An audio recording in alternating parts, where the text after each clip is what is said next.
Tension, Paul Biya rappelle tous les attachés militaires camerounais à l'étranger. L'instabilité est de retour dans plusieurs parties de l'Afrique et du monde, Paul Biya en est conscient.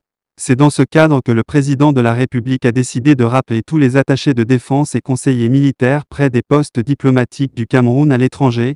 Le Cameroun, dont le grand voisin le Nigeria s'apprête à attaquer le Niger où les militaires ont pris le pouvoir, prendrait-il des mesures pour assurer la protection de ses frontières en cas de crise sécuritaire?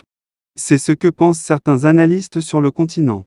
Ce 9 août 2023, le ministre de la Défense Betty Assomo sur haute instruction préside la cérémonie d'ouverture de la deuxième conférence de la coopération militaire camerounaise. Les travaux de cette deuxième conférence, qui rassembleront les attachés de défense et conseillers militaires près les postes diplomatiques du Cameroun à l'étranger, se dérouleront autour du thème central la coopération militaire camerounaise à l'ère du retour à la multipolarisation de la puissance en relations internationales. Réputé pour sa politique de neutralité et de non-ingérence, le Cameroun ne cache pas son ambition de diversifier ses partenaires.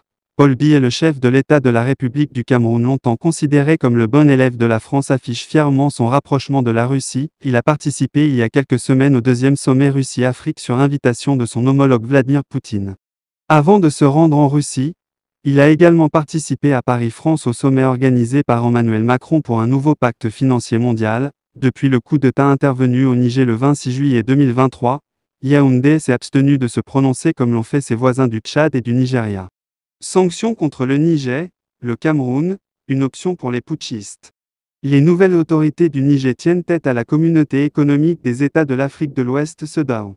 L'ultimatum d'une semaine donné aux putschistes vient de s'écouler et Niamey se prépare à riposter à toute agression. L'espace aérien du pays est à nouveau fermé.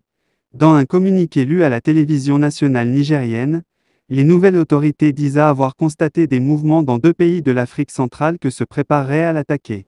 Le Conseil national pour la sauvegarde de la patrie informe l'opinion publique nationale et internationale que des informations concordantes actuellement en sa possession indiquent que des forces d'une puissance étrangère s'apprêtent à agresser le Niger et son peuple en coordination avec la CEDEAO et les groupes armés terroristes. Le Conseil national pour la sauvegarde de la patrie met en garde la CEDEAO à la solde de cette puissance étrangère contre toute ingérence dans les affaires intérieures du Niger, ainsi que les conséquences désastreuses de cette aventure militaire sur la sécurité de notre sous-région, sa stabilité et l'unité de notre communauté. En tout état de cause, les forces armées nigériennes et l'ensemble de nos forces de défense et de sécurité sont prêts pour défendre l'intégrité de notre territoire et l'honneur de notre patrie, indique le communiqué. En dehors de la menace militaire, le Niger est sous sanctions économiques. La CEDEAO a demandé à ses pays membres de fermer ses frontières avec le Niger, un État pourtant enclavé. Les fonds de l'État sont gelés et les transactions financières sont suspendues avec le Niger. Ces sanctions, qui commencent déjà par affecter dangereusement les populations, pourraient pousser les nouvelles autorités à opter pour des alternatives. En dehors du Burkina Faso et du Mali qui ont apporté leur soutien au Niger, Niamey pourrait également compter sur le Cameroun. C'est ce que prétend Valère Bessala. Selon l'analyste politique, le Niger partage une frontière avec le Cameroun dont on parle très peu. Le Niger a plusieurs issues. Il y a le Cameroun. Le Niger est frontalier au Cameroun sur le lac Tchad. Le Niger peut se fédérer à la Libye, a-t-il déclaré, très critique envers la CEDEAO.